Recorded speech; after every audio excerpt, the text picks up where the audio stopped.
今回はロイヤルカリビアン社のスペクトラム・オブ・ザ・シーズで行くクルーズ旅行、シンガポール発ベトナム大編の動画第2弾です。まだ第1弾の動画を見ていない方は、ぜひそちらの動画もご覧ください。このチャンネルでは、クルーズ旅行や海外生活に役立つ情報なども載せています。よかったらチャンネル登録もよろしくお願いします。今回、寄港地ベトナムの観光地まで行くのにかなり苦労しました。動画の中では、今回の旅行で苦労した点、またこれからクルーズ旅行に参加する方へのアドバイスなど、様々な情報をお伝えしていますので、ぜひ今回も最後までご覧ください。クルーズ旅行4日目。2日目の夕方にシンガポールを出発した船は、丸1日クルーズして最初の寄港地、ベトナムのフーミーに到着しました。おはようございます。朝起きたら船はすでに寄港地に到着していました。皆さん朝一番で寄港地に降りる準備で忙しそうですが、朝一番は混雑するので、僕たちは船で朝食を食べてからゆっくり船を降りる予定です。実は今回の寄港地なんですが、予約した当初はこの表にあるように、4日目はベトナムのニャチャン、5日目にフーミーと、ベトナムは2つの港に寄港する予定でした。しかし出港が近づいた頃、スケジュールが変更になって、ベトナムの寄港地は1つの港、フーミーのみとなりました。寄港地が1つなくなったのはちょっと残念だったんですが、その代わりとして1人につき100ドル、2人で200ドルの返金がありました。これはクルーズ中の船内でも使えますが、僕たちは使わなかったので、このお金は後でクレジットカードに日本円で返金されました。9時30分、船を降りると送迎バスが搭乗者を港の入り口まで送ってくれます。ベトナムに到着してやっとこの船の全景を見ることができました。港によってはシンガポールみたいに船の近くで撮影できないところもありますが、この港は船全体の写真や動画が自由に撮れます。港の出口まで出てきたんですけども、全然グラブが捕まんなくて、グラブがなんかここまで来れないということで、こうしてね、バイクでね行くことにしました。その代わりATM をね、お金何も持ってないので、ATM 寄ってもらって、2人で20 US ドルみたいです。本当相場がよくわかんないので、これで高いのかと言われても、僕たちも足がないのでね、もうしょうがないですね。バイクのおじさんたちとは ATM でまずお金を下ろしてから、その後にブンタウという町まで乗せてくれる約束だったんですが、この選択が大きな間違いでした。バイクで10分ぐらい走った場所にあるモールの ATM でワイズデビットカードを使って現地通貨ベトナムドンを手に入れました。ワイズ口座に日本円さえ入れておけば ATM で現地通貨を必要な分だけ引き出せるので、複数の国を訪れるクルーズ旅行者にぴったりのカードです。ATM でお金下ろして、でその先お金払ったらブンタオ行けないって急に言われて、ここもブンタオと同じようなモールなんだとかね、ちょっとへりくつ言われてね、結構ごね出したんですよね。でもちょっともうしょうがない、拉致が開かないので、半分ぐらいはちょっともう返してもらって、とりあえずもうそこで別れました。もうしょうがないですね、これはね。あとインターネットもね、東南アジア全域使えるインターネットがベトナムはもうすごい調子悪くて、もう一瞬だけしか繋がんないんですよ。すごい困ってますちょっと変なのにね、捕まっちゃったかなって感じです。じゃあこの先可能ならブンタオの方に向かいたいと思います。はい、じゃあ一旦失礼します。はい、11時30分です。今タクシー乗りました。かなり、変なところに降ろされてですね、そこでタクシー探したらやっぱ捕まらないんですね。観光地でも何でもないところなので。でしょうがないので、白タクのおじさん、その代わりお金をね、ちょっと先ほどのを踏まえて最後に払わせてほしいっていう風にね、伝えました。はい、70 US ドルなのでね、今11時半なんですけども、夕方5時までね、港に戻ってくるという約束で、一応合意しました。最初80ドルって言われたんですけど、70ドル以下は下げてくれなかったですね。はい、私たちもね結構足元を見られていると思います。足がないので、全然ねグラブが使えないのはちょっと計算外でしたね。今回なぜ僕たちが自分たちでブンタウに行こうと思ったのは、船で申し込めるツアーはホーチミン行きの観光ツアーしかなく、ブンタウへのツアーはありませんでした。またホーチミンは空港からは近いんですが、船が到着した港からだと車で2時間もかかります。それに対してブンタウは48分。高いツアーに申し込んでわざわざ港から遠く飛行機で行きやすいホーチミンの観光に行くより、港から近い観光地に行ってその地の美味しいものを食べた方がいいと思い、この選択をしました。タクシーで50分ほど走って今回の目的地のレストランコバに到着しました。ここはブンタウで美味しいと評判の料理があって、ベトナム人もホーチミンからわざわざその料理を食べにここに来るそうです。では早速お店に入ってみましょう。お店に入るとちょうどお昼時なので、店内はかなり混雑しています。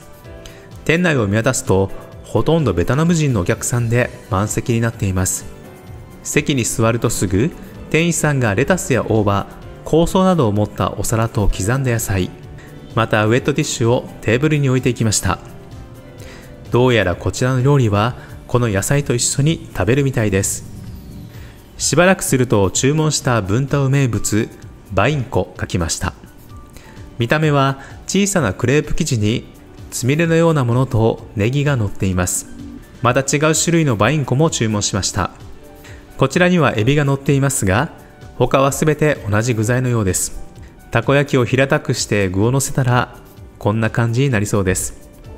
これを最初に運ばれてきた野菜に乗せて巻き、そしてこちらの器に入っているタレにつけていただきます。一体どんな味がするのでしょうか。飲み物はココナッツジュースも注文しました。飲んでみるとここのココナッツはものすごく甘くて美味しいです。それでは2種類のバインコを妻と半分に分けていただきます。大きなレタスを広げて、そこに大葉や他の香草をちぎって乗せていきます。その後本体と刻んだ野菜も乗せて、そのレタスでしっかり包み込んでいきます。野菜は十分にあるので贅沢に使っていきましょう。レタスで包んだらそのままタレにたっぷりつけていただきます。バインコ、本当に美味しいです。レタスの中にある揚げたての本体がサクサクで、タレはフィッシュソースで一見色は薄いんですが味はとてもしっかりついていて、そのタレがレタスと本体に絡んで絶妙な味わいの料理です。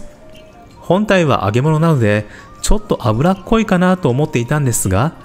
レタスやたっぷりの香草と一緒に食べるので、食べても全く脂っこくなく、とてもさっぱりしていてサクサク食べられます。本当に美味しいので、ここまで苦労してきてよかったと思える味でした。一皿食べてまだ小腹が空いていたので、ゴイクオンという生春巻きを注文しました。一緒にピーナッツソースのタレもついてきました。生春巻きをこのタレにつけていただきます。食べてみると、これは僕の想像していた味とはちょっと違いました。正直言うとこれは日本で食べた方が美味しいと思います。これを注文するくらいならバインコをもう一皿注文すべきでした。最後にココナッツジュースをただ飲むだけの人が多いんですが、それだとかなりもったいないです。若いココナッツは殻に白い果肉の層がついていますので、こうしてスプーンで中をこそぐとプルンとした白い果肉を取り出せます。若いココナッツしかこの果肉はこそげませんが、この果肉も美味しいのでおすすめです。これだけ食べて飲んで2人で23万6000ベトナムドン、日本円で1534円。これはかなり安いですよね。ランチの後は美味しいデザートを食べに、タクシーで5分の場所にあるデザート店に向かいます。今お店に到着しました。あちら側に見えるのが大通りで、あそこから小さな道を入ってくると、今回お目当ての店、読み方はよくわかりませんが、ケンボーサウリエンという店があります。ケムボーはアイス、サウリエンはドリアンという意味があるので、ドリアンアイスの店という名前になります。植物で店の看板が隠れて分かりにくいですが、営業しているようでよかったです。これがこの店の美味しいデザート、アボカドドリアンアイスです。値段は55,000ベトナムドン、日本円だと357円になります。それでは早速こちらのアイスをいただきます。上に乗っている黄色いのがドリアン、下の緑の部分がアボカドです。バリ島のドリアンは何度も食べたことがあるんですが、ベトナムのドリアンは初めてです。一体どんな味がするんでしょうか。まずはドリアンからいただきます。食べてみると、これはかなり甘いドリアンですね。バリ島のドリアンより色も濃いんですが、味も甘みもかなり濃い感じがします。でもドリアンの匂いはあまり強くないので、初めてドリアンを食べる方にもきっと食べやすいと思います。そばにある白いのがココナッツアイス、それとココナッツの実を乾燥させたものも添えられています。下のアボカド部分も濃厚で美味しくて、どこをどう食べても美味しい、かなりクオリティの高いデザートでした。これは日本で販売しても絶対人気が出るデザートだと思います。皆さんもブンタオに来たらぜひこのアイスお試しください。はい、今14時22分ですね。今度は港に向かってます。こんな感じですね。結局ベトナムはですね、2つのレストランと1つの、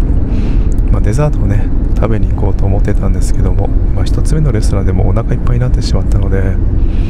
そのまま食べたかったデザート食べて、それでもう港に戻ろうかと思います。一番怖いのがですね、最終搭乗6時なんですけども、それに遅れてしまうと置いていかれます。はい、英語もなかなか通じないところで置いていかれると、結構ねもう本当にまずいので、ちょっともう早めに帰ろうかと思います。ただただ美味しい食事を食べにだけ、タクシーをチャーターして行ったという形になります。はい、ちょっとネットがつながればね、もうちょっと調べようあったんですけどね、インターネットがないっていうのは本当にこれほど不便なんだなと思いました。タイに行ったらね、もうちょっとグラブとかが使えたらいいなと思っています。これからね、港の方に戻りたいと思います。15時20分、無事港の入り口のシャトルバスに乗り込むことができました。ここからはバスで無料で船まで送ってくれるので安心です。これからクルーズ船で風味港に寄港する方へ僕からのアドバイス。なぜかこの区域はグラブタクシーが使えないのでご注意ください。バイクで安く送迎するよと声をかけてくる人がいても、僕たちのように違う場所に連れて行かれる可能性があるので、最初から乗らない方が無難です。港には ATM は1台もありませんし、近くに両替屋もありません。なのでもしブンタウ方面に行く方は、タクシーで途中で ATM に寄ってもらって、ワイズデビットカードか手持ちのクレジットカードのキャッシングで現地通貨を引き出すか、出港地シンガポールの両替所であらかじめ現地通貨のベトナムドンを両替しておきましょう。なぜなら今回紹介したレストラン、デザート屋さん、タクシーも全くクレジットカードが使えなかったので、いくらか現金は必要になります。もし船内ツアーで行きたいところがあるなら、値段が少々高くてもそれに申し込んでおきましょう。もしツアーで行きたいところがない場合は、港の入り口で待ち構えている白タクのおじさんと交渉しましょう。以上が風味港の注意事項になります。船に戻るとたくさんのバスが止まっていて、ツアーを楽しんだ人たちがバスから降りています。船のツアーは値段がちょっと高いんですが、船から出てすぐ出発してくれますし、帰りも船の出港に間に合う時間に必ず到着するので、安心してツアーを楽しめます。船に戻ったらすぐ水着に着替えてジャグジーに直行。観光するといつもより足が疲れるので、船のジャグジーは本当に助かります。皆さんまだ外の観光から戻ってきていないせいか、疲れて部屋にいるからか、プールもジャグジーもガラガラなので少し泳いでいました。プールはちょっと短いので、泳ぐとすぐ反対側に到達するので、しっかり泳ぎたい人にはちょっと物足りないですね。泳ぎ疲れた後は部屋のバルコニーでベトナムの夕日を見ながらゆっくり過ごします。この港では船左側のバルコニーの部屋を選ぶと停泊中にこうした綺麗な夕日が見えます。大型船がゆっくり前を通っていく姿や雲が流れていく様子、夕日が落ちてから空の色が一気に変わる景色はクルーズ中に何度見ても全く飽きません。今日も夕食はいつものようにレストランにやってきました。食事を待っている間はテーブル上に置いてあるパンを自由に食べることができます。このパンはチーズパンやフランスパンなど 3,4 種類ほどあるんですが、みんな美味しいので気がつくといつもたくさん食べてしまいます。あんまり食べ過ぎるとメイン料理が来た時にお腹いっぱいになるので気をつけてください。今日も前菜にスープ、メインはとても柔らかい和牛ステーキ、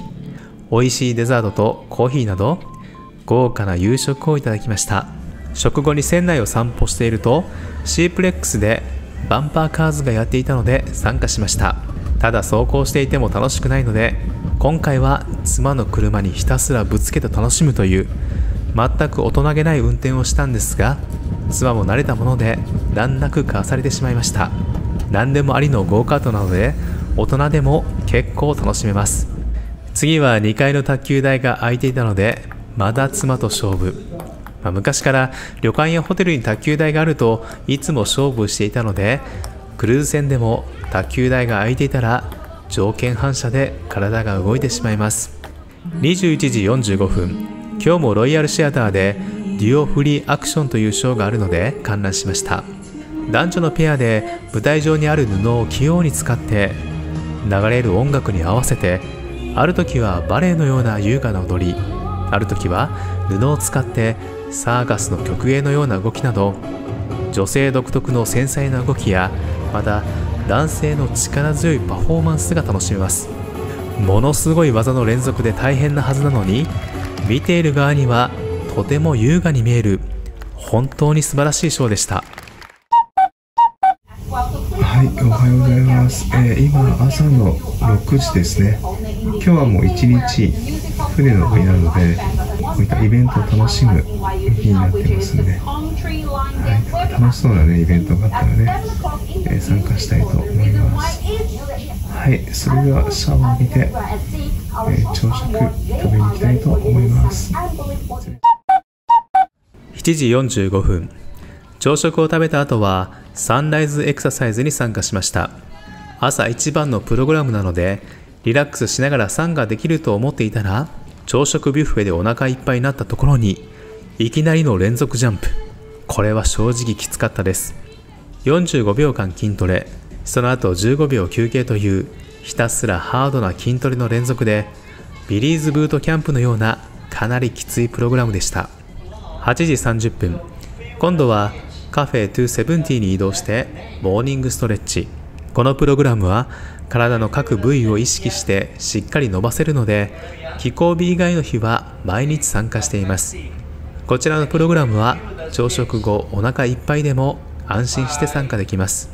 9時15分、ストレッチで体がほぐれたら今度はモーニングダンスエクササイズへ。音楽に乗せてインストラクターに合わせてダンスするのでかなり楽しく体を動かせます。ダンスの動きで結構汗をかくので水を持っていくのを忘れないでください。モーニングストレッチとセットで参加するとほぐれた体でダンスできるのでおすすめです。ダンスホールを通るとレストランでよく見るテーブルナプキンの折り方講座がやっていました。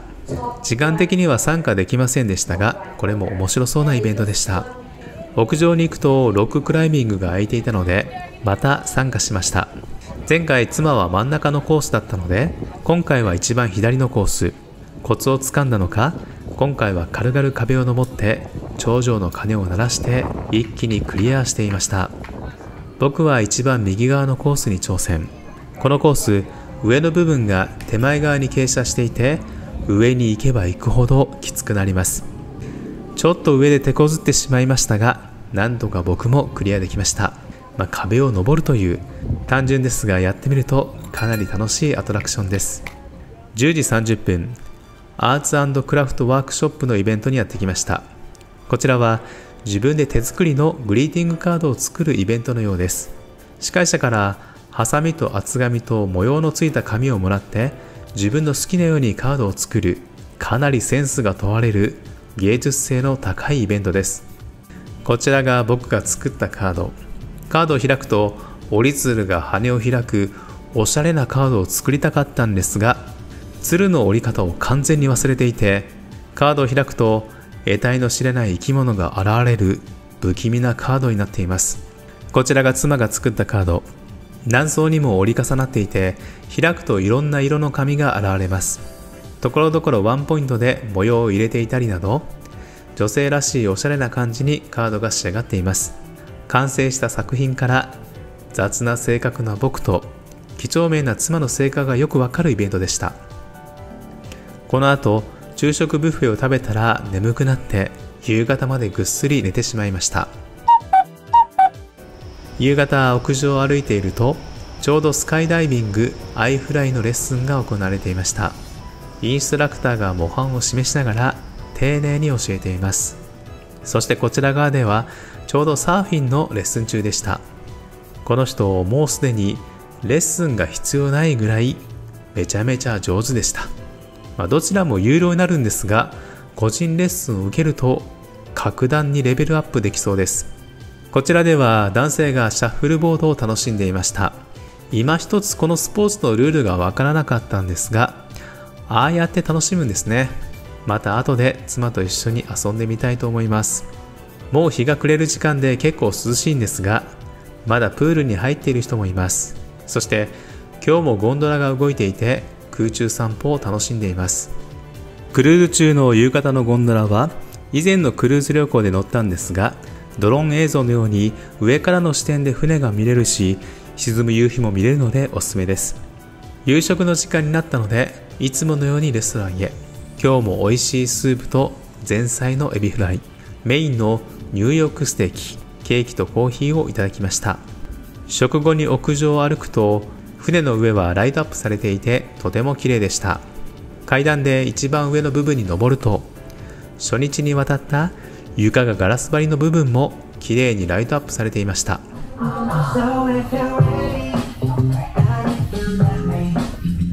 この場所はスカイダイビングやサーフィンができる場所で、夜は誰もいないんですが、大きな音楽がずっと流れています。ロッククライミングの壁や通路もとても明るくライトアップされていますので、夜に船の屋上を散歩しても明るくて賑やかなので全く怖くありません。夜のショーまでまだ時間があるので、また懲りずに夫婦で卓球を楽しみました。振り返るとクルーズ中ほぼ毎日卓球をやっていました。卓球は時間つぶしやちょっと体を動かしたい時にちょうど良いので助かります。21時45分、今夜もロイヤルシアターで開かれるザ・ファブ4ビートルズトリビュートショーを見に来ました。オーストラリア出身の4人組のバンドでビートルズの曲を真似しながら歌ってくれます。僕はあまりビートルズに関しては詳しくなかったのでわからなかったんですが、妻曰くベースの人の仕草や歌い方がポールにとても似ていたそうです。観客は欧米の方も多かったので、最後はみんなノリノリで、スタンディングで拍手するお客さんもたくさんいて、会場中がものすごく盛り上がっていました。こうして今日は朝から晩まで丸1日クルーズだったんですが、たくさんの楽しいイベントに参加したので、あっという間の一日でした。イベントに参加すると船が揺れていることも全く気にならないので、船酔い対策のためにもなるべく体を動かしたり、イベントに参加するのは良いかもしれませんね。明日の朝は次の寄港地タイに到着する予定なので、今日はこれでおやすみなさい。次の寄港地タイでの2日間の観光もいろいろあったんですが、その様子やその後のクルーズについては次の動画で紹介する予定ですので、ぜひ次回も楽しみにしてください。もし今回の動画が良かった、また参考になった方は、いいねボタンもよろしくお願いします。では今回も最後までご視聴ありがとうございました。